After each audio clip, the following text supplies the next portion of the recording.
Football fans, welcome to another week of shows here at the Call Sheet Daily. I'm your host, Kevin Smith. Very excited to have another week's opportunity to talk about the great game of football with everybody. Got a good week of shows lined up. Very excited. I'm solo today and tomorrow, Monday, Tuesday, but then we got guests lined up on Wednesday, Thursday, Friday. Going to cover some really interesting topics, beginning with today's, which stems from a comment I heard one of the commentators make over the weekend while talking about the NCAA March Madness tournament. I don't know if you're following that along or not. Everybody's got their brackets, etc.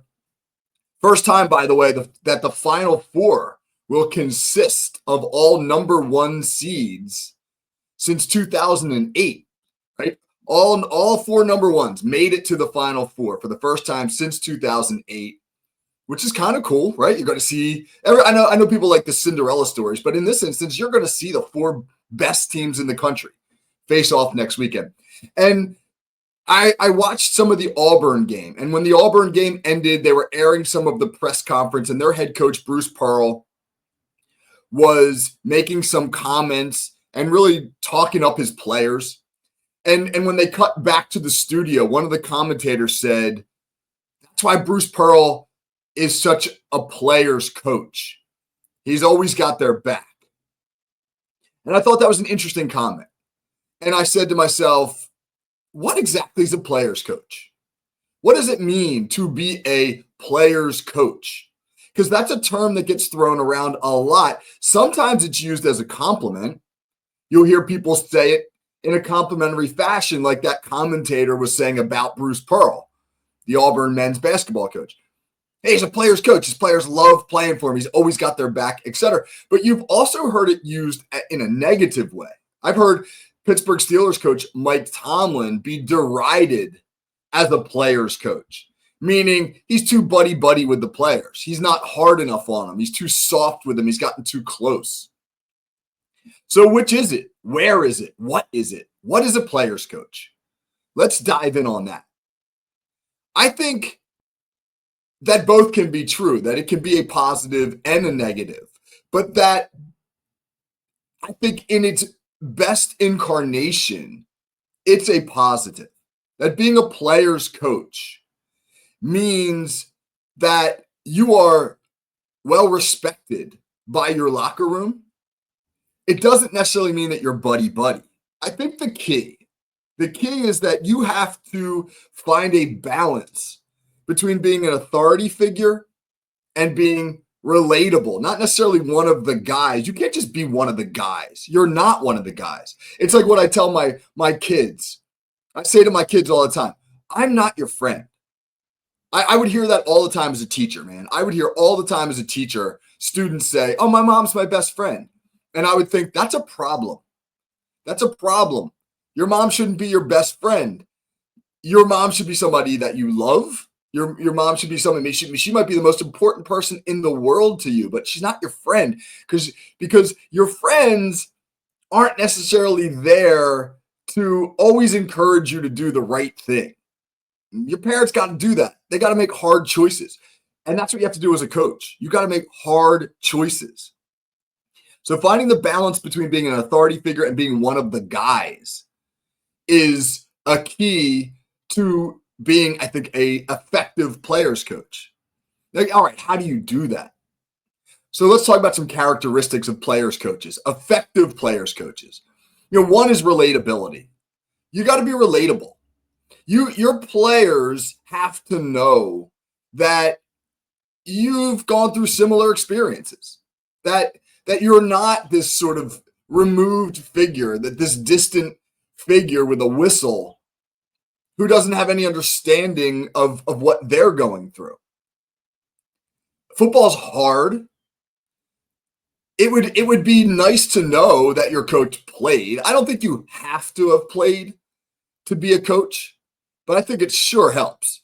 It helps with your understanding of the game, but you can learn the X and O's by studying and reading and doing those types of things. You can't learn the shared experiences, though.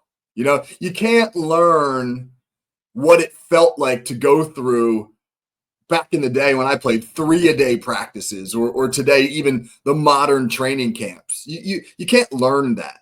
There's no way to adequately relate the experience of third day of camp in college. And when you get out of bed, it feels like somebody's shoving small knives into your calves because they're so sore because you just did a million back pedal drills that you haven't had any sort of frame of reference for the last 7 months working your muscles quite like that. There's a relatability there. I think that's very important. Your players want to know you understand their experiences. Within that relatability, there's also empathy. I think being an empathetic coach is important.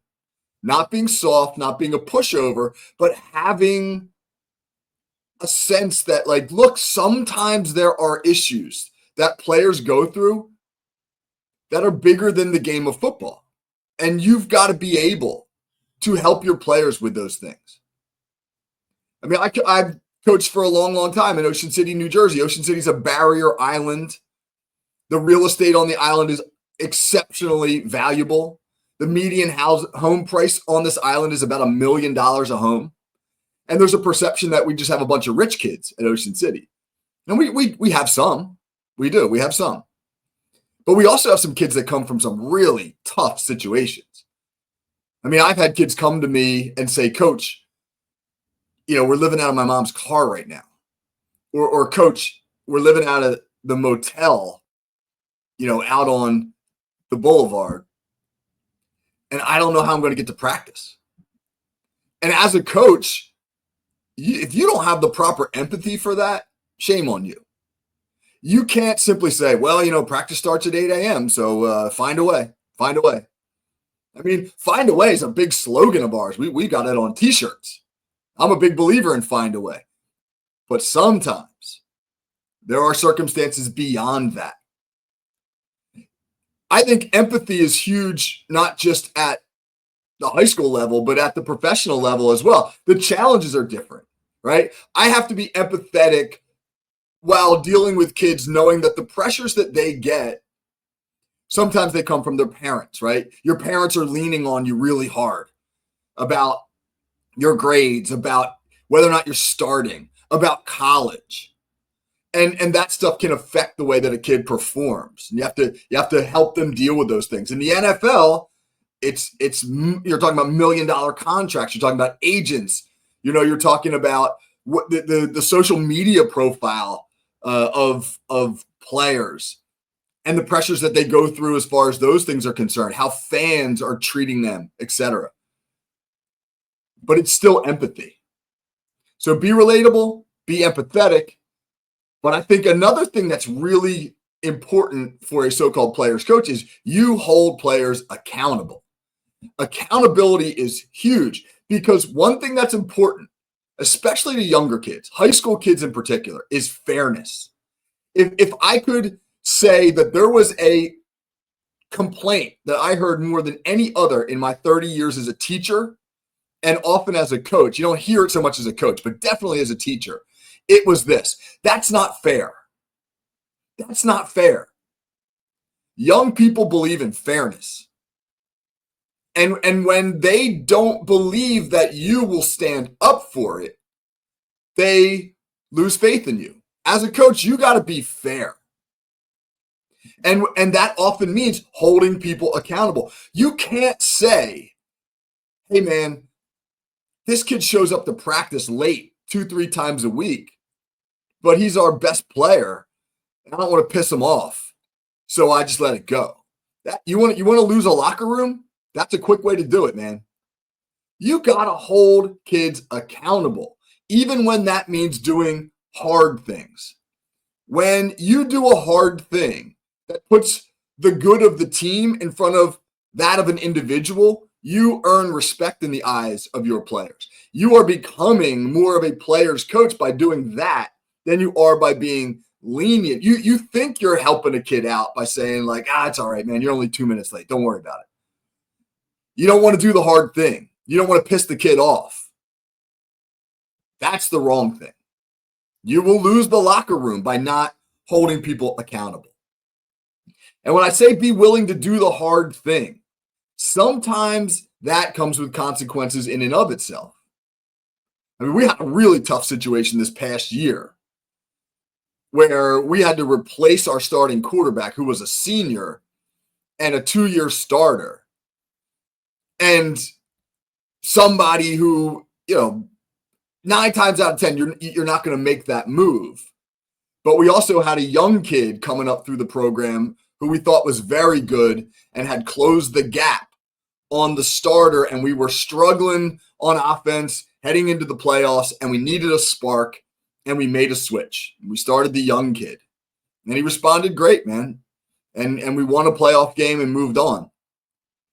But the process of making that decision was unbelievably difficult.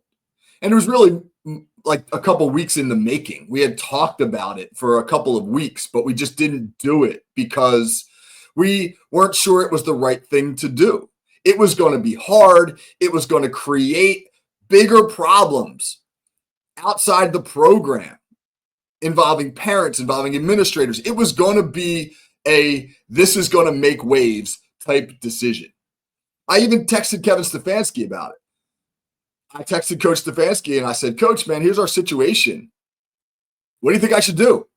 Because we were very up in the air, and I wanted to look to get some advice from a guy who has seen just about everything at every level. And he texted me back and he said, you know your team better than anybody. Trust your instincts. I thought that was great because he was exactly right. My instinct knew what the right move to make was. It's just that making that move was hard. But in doing so, I believe the locker room responded the right way. They saw it and they were with us. It's hard, man. Mike Tomlin, if we can get back to him for a second, I've heard so many players over the years talk about the impact that Mike Tomlin has made on them in life, beyond football, in life. The impact that Mike Tomlin has made on them as a person. And that's another area, man. If you can impart some life lessons along the way, if you can teach your players how to be a better man. We talk all the time in our program just about like the whole person. This is really about the whole person. Yes, football. Yes, we're trying to win games. Yes, we're trying to teach you this amazing sport. But in that process, you need to walk out of here 4 years later a better person, more ready to take on the challenges that life have you, ready at some point in your life to use some of the lessons that you're learning here in order to be a better husband someday, a better father, a better employee, whatever it might be. Marquise Pouncey, Ryan Clark, guys like that rave about Mike Tomlin's ability to help them in their day-to-day beyond the football field. And I'll give you one more characteristic, I think, of a great players coach. Actually, 2 more. I lied. 2 more. Andy Reid. Andy Reid used to get criticized all the time in Philadelphia because at his press conferences, he would say, I got to do a better job putting guys in position to succeed. That's on me. And the reporters would get tired of hearing it. And eventually they'd be like, oh, here's Andy. That's on me. That's on me. But Andy Reid, what's he doing when he does that? He's got his players back. He's not throwing anybody under the bus. That's what Bruce Pearl was doing. I mean, granted, Auburn won. They're on to the Final Four. But what Bruce Pearl was doing was he was lauding his players, giving them the credit, shielding them from any criticism that could have come their way, not taking the credit himself. Put your players first. You be the fall guy. You be the one who takes the criticism. It's not about you. It's not about you, man. If you have the success, you'll get the accolades. But you don't need to promote yourself or blame anybody else to make yourself look good. When you stand up for your team, you look good. And the last thing I'll say is this. At the end of the day, no matter how you go about doing all of this, you have to be authentic. If there's one thing that players can smell from a mile away, it's a phony. It's a phony, man. Players really see you for who you are, for good and for bad.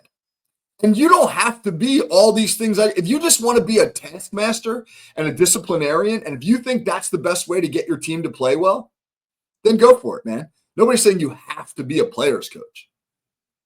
You may be an old school guy who just says, like, no, man, I'm doubling down on like the old school method. That's fine. As long as that's who you are and that's what you and that's what you believe in, and that's who you project yourself or who you show yourself to be. Be authentic.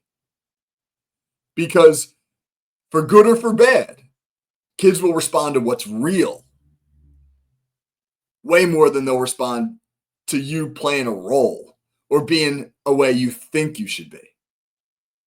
So a lot goes into this, man. What's a player's coach? It's all of this, man. It's somebody who finds the balance between being the authority figure and being one of the guys.